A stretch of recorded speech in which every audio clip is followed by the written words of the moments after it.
Hello, I'm Ann Hackman, an Integrative Nutrition Health Coach, and I'm here with my friend and colleague, Dr. Stefania.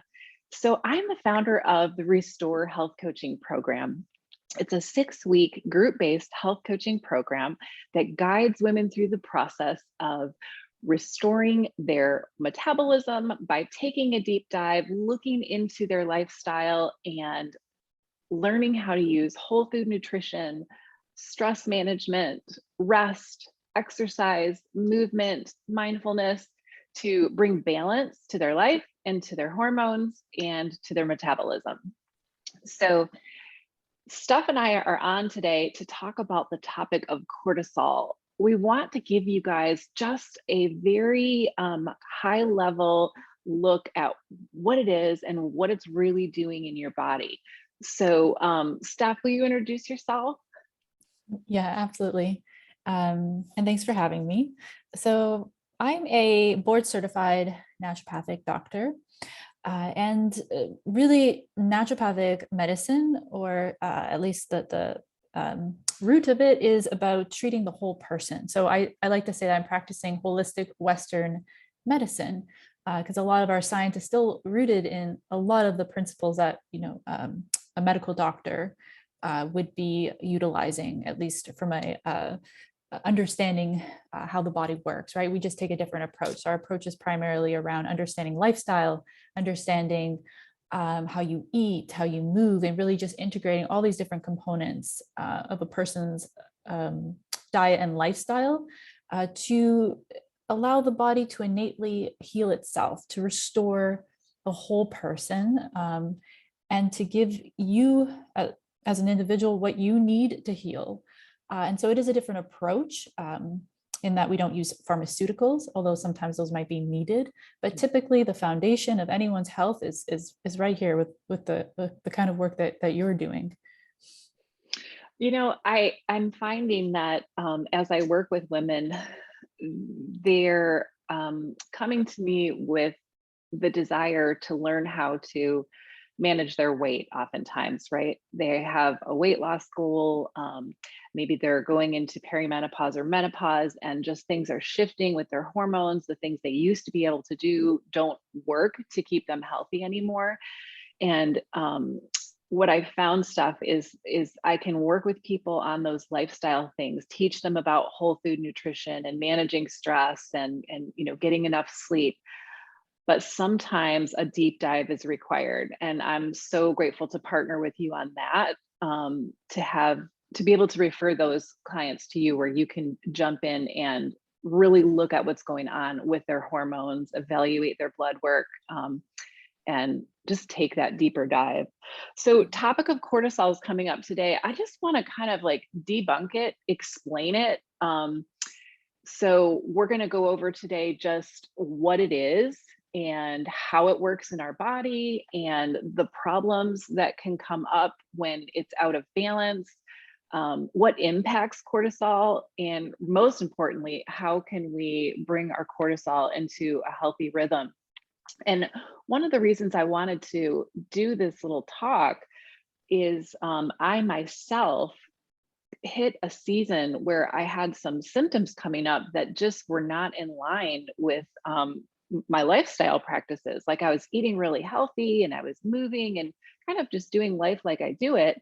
And I started just to not feel as well, especially in the evenings. I didn't have energy. Actually, my energy was kind of fizzling out in the afternoons. I the thing for me was I started kind of feeling this thickness around my waist and some belly fat around my hips and waist sitting there, and I'm thinking, wait, I'm like doing everything like I normally do it. What's going on here? And that's where you and I worked together and we did the cortisol test, and that was so enlightening, and it really helped me understand cortisol better, and then be able to make some lifestyle shifts that impacted it in a positive way. So that's why we're even doing the talk. Mhm. All right, so let's start with just what is it? Yeah, great place to start. So cortisol is simply a hormone. It's a steroid hormone, which just means that it is derived from cholesterol. But like all steroid hormones, it's simply a messenger. So it's not inherently good or bad. And there's a lot of misinformation about cortisol being this fat storing stress hormone. But it just depends on, the context. It depends on the whole person, really. Cortisol is just a messenger. So it's really the main point. If anything, if anybody's to get anything out of today's talk, it's that cortisol is neither good nor bad. It's just a hormonal messenger.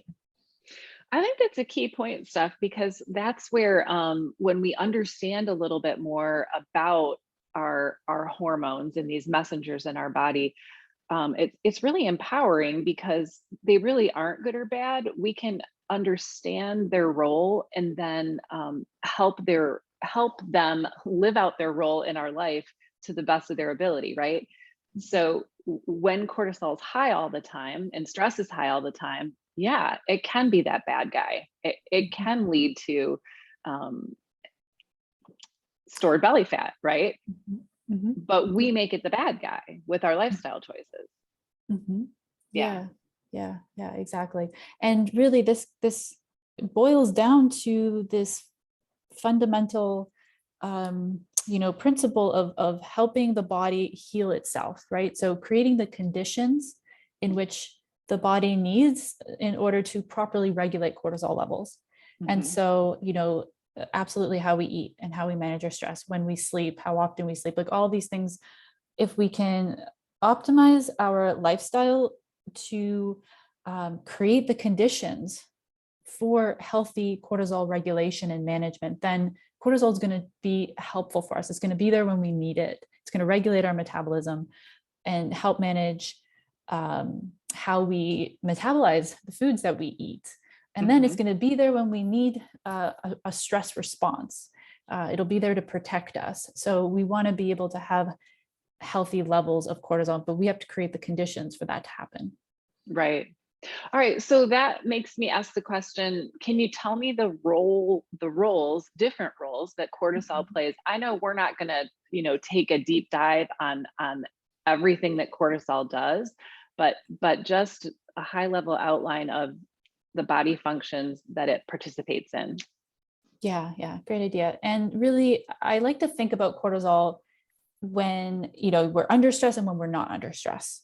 Okay. Because I do think that it's an over simplistic way to view it, but it does make it really clear how it behaves under these different conditions. So it does, cortisol regulates a wide variety or a wide range, of processes in the body. So yes, it plays a key role in that stress response system.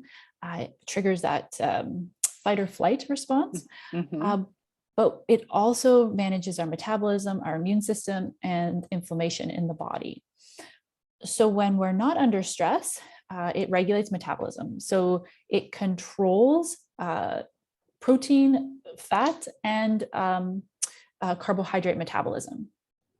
Okay, so that right there is huge, right? Just that knowledge that if it controls that, then we can't keep it in a state of fight or flight all the time. Otherwise, it won't control that in the way that it's designed to, right? What will end up happening is that it's controlling metabolism under that stress response, under that fight or flight, and how it manages metabolism in that state is to appropriately respond and give us the energy, give us the resources we need to respond to that stressor. But under normal conditions where we're not under stress, the way it's managing our metabolism is very different. In fact, I wouldn't say it's like completely opposite, but there's a different need for the metabolism at that point. And so absolutely the state that we're under, whether it's, let's say a perceived stress, which is still real stress. So just feeling like you're stressed or physically being under stress, it doesn't matter. The brain and the nervous system is all it knows is that there's stress. And so then cortisol is released to manage that, and it changes the metabolism of our foods to respond to that stressor. So that's totally different. Gotcha. Yeah. And certainly the issue with that, because acutely, actually, the changes to metabolism help us respond more favorably to stress because it gives us energy. Mm-hmm. And we want that energy. So, it provides further glucose, which is just a fancy word for energy, from protein and fat metabolism. So it breaks those things down for us. And it also dampens the inflammatory response, and it increases our pain threshold. So all these changes are helpful when we're under acute stress. Mm-hmm. But the problem is that a lot of us don't return to that pre-stressed state, that equilibrium point. We just chronic levels of stress. And that's where things can go wrong. And that's really where a lot of people will experience fatigue, or maybe feeling wired but tired, some changes in terms of how their body looks, like where their body is storing fat. A bunch of changes will occur that are a result of that cortisol level just remaining elevated, as opposed to being elevated and then coming back down, which would be a Gotcha. normal response. So one of the things that was really helpful for me is you encouraged me to have my cortisol tested. So I did that saliva test, and that was really insightful for me to be able to see how cortisol functions in a rhythm on a daily basis. Can you talk a little bit about that, like how it functions in a rhythm? You talked about the roles it plays. And now how does it work? How does it come and go? Mm-hmm. Yeah. That's a great place to go next. So we really have two main triggers for the release of cortisol. So the one that we spoke to already is that stress response. The other one is the circadian rhythm. Circadian just being this 24-hour clock of the body. And so higher cortisol levels will naturally be circulating during the day. And then lower levels will be in the evening, and lowest levels probably around evening. So there's a daily, or we say diurnal rhythm to cortisol that is normal and natural. Mm-hmm. And our exposure to light and dark helps to mediate that diurnal or daily rhythm. So we've got the release of cortisol, which happens in response to our light and dark exposure. Okay. And that's a normal daily rhythm. Although, of course, throughout the day, you'll just have these natural spikes, let's say, of cortisol. And then certainly, if during your day or just regular day to day, you encounter something very stressful, then you're going to see that elevated level of cortisol in order to respond to that acute stressor. Okay. Let me pull up my stress test example. Yeah. And just show everybody just what it looks like, because it was so interesting to me. It was just fascinating. And then when I was able to look at the results and compare it to what was actually going on in my life, that was amazing. Mm-hmm. All right, so y'all can see that, right? Yes, I can see it. Okay. Yeah, this is great. So this was a salivary hormone test, and it required 4 data points, or 4 salivary. You were required to guess for 4 salivary. Sorry, I'm blanking on the term. I know. I had to spit in a little tube is what I Yes, did. yes, exactly. So this way of testing will be a bit different than if you were to go through your conventional doc and do a blood or serum test of cortisol, which will typically be done in the AM, so the morning, because, and we can see this with your test results, there is you have a very robust, large cortisol awakening response. This is very good, very healthy. We want to see this. People who don't have that robust cortisol awakening response typically wake up feeling very tired. It's hard to get out of bed. They, hit the alarm, hit the snooze button a whole bunch of times. Some people will wake up and say, I feel like I was hit by a bus. Like they just don't have that robust response that helps them feel ready to start the day. They just don't have that energy. And so here in that green shaded area, we see the, let's say, range for a healthy adult. So healthy range of cortisol levels for an adult. But as you can see, there is a pattern here where earlier in the day, we have higher levels of circulating cortisol. And again, because this is salivary, this is free levels of cortisol, which will be different than the serum, which will be, it will show a different, it'll show the bound levels of cortisol. So it's a little bit different. This type of test is better for plotting the daily rhythm. Gotcha.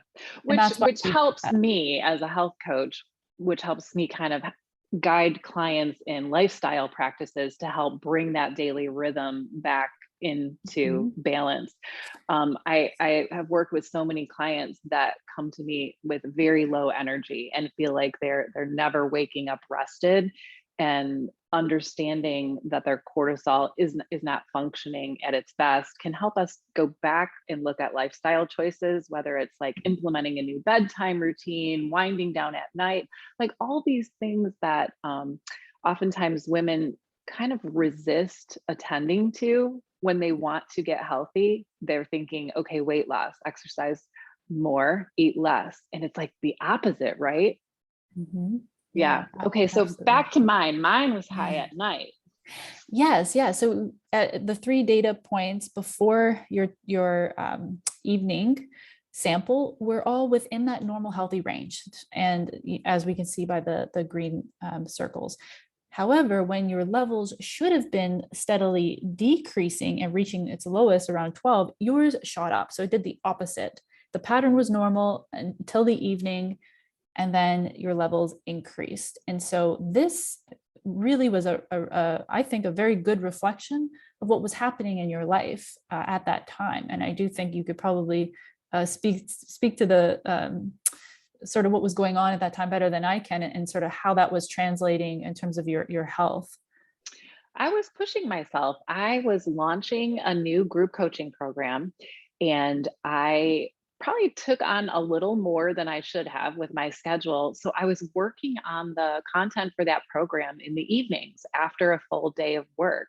So for a couple of months, I was, having my work during the day, but then adding on this work in the evening. And I just wouldn't have tied that, even though I'm a health coach and I know all about how cortisol functions. I wouldn't have tied that to especially the little bit of weight gain, unless I did this testing. It kind of showed me this picture that I could connect to my lifestyle choices, and it's like science. It can't lie. I did this, so my cortisol did this, and this is what happened, right? Yeah, I think that's the power of some of these tests. Even if your symptoms or physical signs were suggesting that this was happening, sometimes it's just so much more powerful to see the objective data plotted, in a very visual representation like this. It's certainly, for some people, this can be so much more powerful than the symptoms. And I know certainly I also really like to see the results of a test. And it's motivational, really, to have something that you want to modify and change, and to have a very specific time point that you can do that. Like here, it was everything matched, and it was very clear that in the evening, something needed to change to bring that rhythm back into balance, to be able to restore that regulation of cortisol. Something very intentional needed to happen in the evening to reset that pattern for you. And maybe it wouldn't have been super clear or obvious to do that without that test. Right. Absolutely. Absolutely. It helped me see where in my day I needed to address. And again, lifestyle changes, right? That's probably the hardest part. Once you have the information, then it's okay, how can I make adjustments to my life to attend to this, to nourish this, to bring it back into healthy balance? And putting a boundary on my evening took some time to put in place. Yeah, it'll be interesting to get those to get that retested and see where those levels are soon. Yeah, absolutely. All right, so we talked about what it is, what happens when it's out of balance, what it's doing in our body, how it works. We talked about what impacts it, right? We talked about a stress response and like stress coming at us. And then also just the light and dark circadian rhythm impacting it. Mhm. How about we go into just some how we can regulate it, like some tips, Mhm. and I don't want to call them rules, but things that we can do from a lifestyle standpoint to keep it regulated so that it functions at its best. Yeah, absolutely. I do, certainly when stress is prolonged or intense, the body maybe that stress response system may become overwhelmed, even exhausted at a certain point. And there's this threshold, and everybody is different, right? So there's a point at which you can't resist that sort of stress level any longer. And then all of a sudden, that ability to return to equilibrium or to come back to this state of balance is lost. Exhaustion will set in. And so people go through stages. And I just want to be clear about that. So you might start off where, if you experience an acute stressor, you really feel the effects of that. And then when the stressor passes, you return to your baseline levels before that stressor had occurred, right? But then there is a progression. And certainly people can experience different symptoms depending on how far along they are on that spectrum. And so really supporting healthy levels, it really depends where you are, Okay. So if you're somebody who is, let's say, just for simplicity's sake, someone who is wired but tired, right? That is going to require let's say, a different response or a different diet and lifestyle approach to bring cortisol levels back into balance, because at that point cortisol levels are really high. Mm-hmm. And so you're feeling anxious, agitated.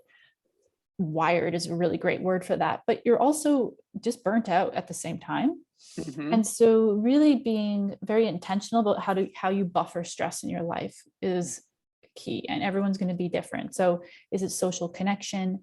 Do you need to retreat and be alone? Do you need to be doing more reflective activities? Maybe, like you said, creating more boundaries in your life, surrounding yourself with certain people, pulling away from other, like there's so many different approaches that someone may need to be a little bit reflective and consider, where are my sources of stress? Mm-hmm. And if I can't remove those stressors, then how do I buffer them? How do I lower that sort of stress level to be able to restore that natural rhythm again? And absolutely being mindful of the fact that cortisol levels are higher during the day and lower at night. And so we want to honor that rhythm. So creating an evening wind down ritual will be really important, especially in this wired but tired phase. Now, as you progress and move, and continue to push on that stress response, you may get to a point, or maybe some of you are already there, where you feel tired, exhausted, burnt out. You're running on fumes. This is when we'll see cortisol levels low. So instead of we're in the other scenario where cortisol levels were too high, now we're kind of seeing just they're flatlined. Okay. And that's not a good place to be either, because we've still lost the rhythm. Mm-hmm. And so that will be a time where a lot of care and nourishment is needed. So you're depleted. So how do you restore yourself? So of course, managing stress and buffering stress is still part of that picture, but even how you might approach somebody from a dietary perspective might be different. Mm-hmm. And so the best word is nourishing. Just nourish yourself. Sleep. Make sure that you're not burning the candle at both ends. So you're not over exercising, you're not under eating. This is a time to nourish and restore. And then of course manage stress, and then still honoring that natural diurnal rhythm by moderating or at least deciding the best time of day to do certain things. Mm-hmm. So if you've got some like really difficult tasks to do, try to do them earlier in the day if you can. Even something like exercise might be a good time to schedule your exercise earlier in the day. So just trying to match your activities and how stressful they might be to that natural rhythm. And then of course, Yeah, sorry, go ahead. When you say that, it just it gets me excited because it paints a picture in my mind that if we just work with our bodies, if we Mhm, just work with them rather than against them, we'll meet all of those health goals that we have. And mhm, I feel like that's where I meet so many women is they are kind of burned out, you know, burning the candle at both ends mhm, and still wanting to maybe, lose a little bit of weight to wear this size dress or, not comfortable with how their body looks. And it doesn't make sense to women that they actually have to stop and restore their systems and nourish their body. I think we're just like designed to think we're super women and just keep pushing. mhm, And a lot of the clients that I work with, the first thing we do is start actually eating a little bit more, right? Switching to mhm, whole food nutrition, eating real, whole, healthy whole food, but also nourishing ourselves enough. I think like if I could get any message out there, it is that under eating or over exercising are also stressors to our body. So if we mhm. throw that into the mix on top of all the other stressors that we're not mitigating, it's not a recipe for health. It's so hard to get any health results. Mhm. So I think that's critical. Yeah, yeah, absolutely. I like the terms you're using from your perspective as an integrative health coach, right? To nourish and restore. And that's a lot of us, are burning ourselves out and pushing ourselves and not building in enough rest. And maybe even not consciously doing this. We just don't know any better. It's part of the lifestyle. It's normal. It's expected of us to be functioning at this high level all of the time. And it's, there are certain times in our life where perhaps we had a different hormone profile that was a little bit more supportive of that amount of stress. But, as we get older and our hormones shift, we actually don't have some of the cortisol buffering levels of other hormones around to uh, kind of offset that. And so we do have to approach how we manage stress differently at different life stages. And I, certainly in the perimenopausal, menopausal um, stage of someone's life, the way that you manage stress is it needs a different approach. Yes. Yeah, and so I do think that's what you do. Like you do an amazing job at helping people in that life stage or in that transitional stage approach their life and their health in a different way, because people don't inherently know how to do this. Mhm. And you have this really beautiful opportunity to teach people how to approach their health differently in this different stage of life. It's my favorite thing to do, Steph. I love it. I love what Yeah. I do. So grateful. Yes. All right, so we're trying to keep these concise, right? Any other thoughts you have on cortisol that you just want to make sure people know? Any other points? Well, I have to say that the mind and the body can be both like strengthened and it can be strengthened from a stressful experience. So not like stress doesn't have to be bad, right? We can Mhm. experience stress, and when we are in a stressful state, it actually primes our nervous system to adapt. And that adaptation, that successful adaptation, means we can approach another stressful, similar or different stressful experience with more vitality, with almost a better response. And so we do have these opportunities as long as we rest and recover in between these stressful bouts, or we Mhm. take intentional action to buffer everyday stressors. We do Mhm. have an opportunity to become more vital and robust and resilient um, because of stress. So it doesn't have to be that we're trying to avoid stress. We should challenge stressors, and we were built with this beautiful innate stress response system, Mhm. and it's there to help us, and we just need to leverage that to our advantage and become we do have opportunities to be strengthened from these experiences, as long as we are intentional about recovering and buffering that stress. I love it. Stress buffers. We talk about that a lot in the program, like coming up with a way to buffer stress. Mhm. Um, I have one question that I just want to throw out there that was stimulated from what you just said. So that makes me think about even like in a moment, like if during the day you're at work and a stressor comes at you, right? And you start feeling that stress response, you start feeling that anxious feeling. We can all feel it, right? Our heart changes, like we start feeling anxious.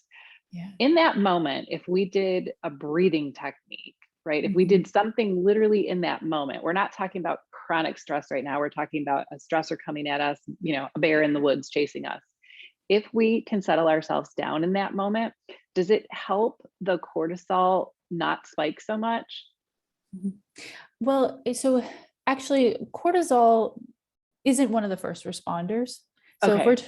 yeah, but there are other stress chemicals that are released that we Okay. can modulate and certainly have an impact on, especially if we're talking like under 30 minutes. So you encounter a stressful trigger, and Uh-huh. you feel agitated, or you feel like anxious, and you feel your heart rate or your heart beating really fast. Like these are signs that you've got these other stress chemicals in your system, and those can feel very uncomfortable to somebody. And so we can um, there are breathing exercises that in the moment can help lower that stress response so that we feel more calm. And it's really, actually, I'm really glad you brought this up, because eventually cortisol will come to the scene, but maybe Mhm. at about 30 minutes or so. So that's why when we talk about chronic long-term stress, we're talking more cortisol. Ah, okay. All right. So Mhm. like the first responder might be, what is it, adrenaline? Epinephrine. Okay. Yep. Yes, Okay. absolutely. And Okay.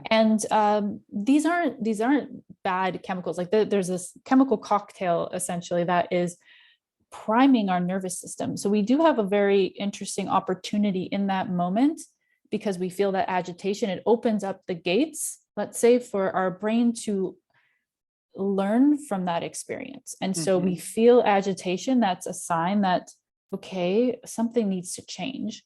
Like Um, get curious in that moment. That's what I always tell yes, my clients, ladies, that's the moment to get yes. curious. Yes, I love that. And the key, and this is where I think the breathing will be important, is there is a fine balance between feeling agitated and stressed and being calm. We want to be somewhere in the middle. We don't want to be, because if we want to leverage that opportunity to support that adaptation, we want to be calm, but not too calm. And we don't want to be too agitated or stressed. So we feel the agitation, we feel the stress. And I think awareness that, okay, this is an opportunity to learn to change the brain so that we can respond better next time. So there's an opportunity. But if you're really agitated or anxious, that is not an optimal environment to learn. So we need to bring the stress response down a little bit. We need to be in a slightly calmer state, and we can breathe through that. And it's not something that I adapted or developed, but there's a physiological sigh, which is taking two breaths, but within those two breaths, you're filling your lungs fully. So, and then holding, and then exhaling, but you're exhaling twice as long. Okay. Yeah. And you only need to do that maybe once, twice, three times max. And that stress response should come down a little bit, enough to give you that uh, enough calm to, let's say, manage that acute stressor in the moment, um, and to be able to learn from it, or like you said, to be curious, but to also be able to respond. Right. I Mhm. love it. All right, Steph, let's wrap up. I just want to tell the lovely folks that might be watching this video how we can help them if they want to take a little bit of a deeper dive and learn about what's going on in their body, and look at that path of how to restore their health. So I've got my 6-week group-based restore coaching program, and that can be found on my website, annhackman.com. And you will learn all about how to use whole food nutrition, rest, mindfulness, getting enough sleep, exercise, movement, all of that to restore your health. And then I got Dr. Steph here. If you need to take a deeper dive and really look into those hormones, Steph, how can people connect with you and how can you help them? Yeah, so I would say that the first thing to do would be to book a discovery session. These are free 30-minute talks that really just give people an idea of what to expect in working with me, but also just to make sure before you commit any time or money that this is a good, that you're working with the right person, essentially. Yeah. Right. So I think starting with that discovery call I think that's the best first step. I do work exclusively one-on-one with people virtually. And so connecting through my booking system, which is Jane, we can provide a link. And basically that link will take you right to booking that discovery session. And then we'll set up a time and we'll take it from there. Really, because I practice naturopathic, holistic, Western medicine, lab testing is probably going to be a key component, but also, like you said, hormone testing. Sometimes it's just regular screening labs that you might get through your doc. Sometimes it's more functional testing that might be done via saliva or urine. It really depends, but really still looking at, all the whole person. So really taking a treatment approach that addresses the person as a whole. All right, I love it. I'll just make sure that I put that information under the video.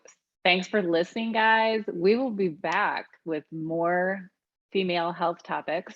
Mm-hmm. Our goal is to just empower you all with the knowledge and information you need to nourish yourself and restore your health. Take care. Bye.